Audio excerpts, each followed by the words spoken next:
vidéo qui est très importante aujourd'hui parce que je vais faire un petit rappel sur ce qu'on a vu précédemment et je vais vous donner des astuces hyper efficaces pour faciliter la programmation en Python. Alors, on commence par ce qu'on a vu précédemment, la fonction input, print et quelques opérations mathématiques. Si vous voulez plus de détails, vous allez les trouver dans la vidéo précédente. Et maintenant, je passe au shell pour bien comprendre le fonctionnement de ces fonctions. Comme nous avons déjà vu que input permet de lire au clavier, alors si vous voulez saisir un nom, il faut tout simplement écrire n est égal à input.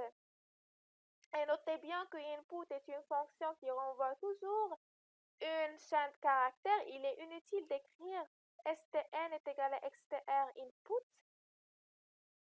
Et aussi, vous pouvez saisir un nombre réel ou entier. Par exemple, je veux saisir un nombre entier, je mets n est égal à int input. Et cette opération s'appelle le casting, c'est-à-dire la conversion de type de variable. Et je passe maintenant à la fonction print qui permet d'afficher le contenu d'une variable. Par exemple, a est égal à 2, print a, il va m'afficher 2. Et ainsi, print permet d'écrire un message à un utilisateur. Je veux par exemple écrire bonjour à un utilisateur, j'écris print entre les guillemets bonjour.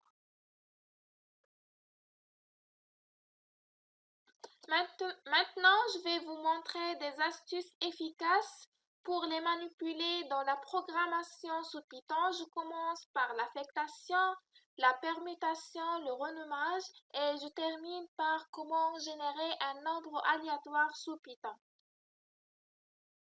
Je passe au shell pour bien comprendre ces astuces. Comme vous savez que ce symbole c'est pour l'affectation et lors d'une affectation, Python crée à la fois la valeur et la variable qui pointe sur cette valeur. Je prends un petit exemple. A est égal à 2, print A. Il va m'afficher 2. Alors, Python a créé le nombre entier 2 et une variable A pointant sur 2.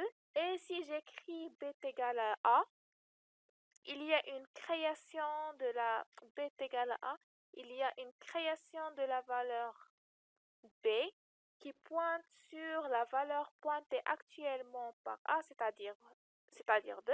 Et si je fais l'affichage, il va m'afficher 2. Et il y a une possibilité de mettre une affectation multiple, c'est-à-dire AB est égal à 3, 4. Alors, il affecte simultanément la valeur 3 à A et la valeur 4 à B. Print A, il va m'afficher 3. Print B, il va m'afficher 4.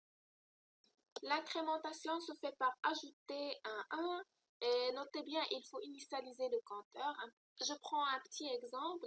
Si je veux compter le nombre des pas que j'ai réalisés, j'écris c est égal à 0, c plus 1, print c, il va m'afficher 1. Et la décrémentation se fait par retrancher un 1. Si par exemple, on a c qui est au départ égal à 2, c est égal à c moins 1, print c, il va m'afficher 1. Et maintenant, je vais vous donner une astuce très intéressante car il permet de permuter les valeurs A et B, ce qui ne peut se faire autrement qu'en utilisant une troisième variable. Je mets A, B, A est égal à 3. Je prends un petit exemple, A est égal à 3, B est égal à 4. Et j'écris AB est égal à BA. Et je fais l'affichage. Print A, il va m'afficher 4. Print B, il va m'afficher 3. Et maintenant, je vais vous montrer comment générer un nombre aléatoire avec Python. Alors, il existe un module qui s'appelle random. Par exemple, si on veut générer un nombre entier aléatoire dans un intervalle 0,5, il faut utiliser la fonction randint comme ceci. J'importe le module et la fonction from random import randint. Et j'appelle la fonction randint et je mets l'intervalle que je veux et il va m'afficher le nombre aléatoire. Et il est possible aussi de générer un nombre réel aléatoire en utilisant la fonction uniforme.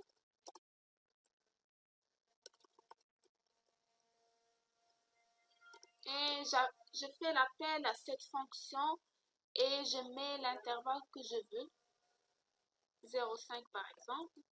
Il va m'afficher un nombre réel aléatoire.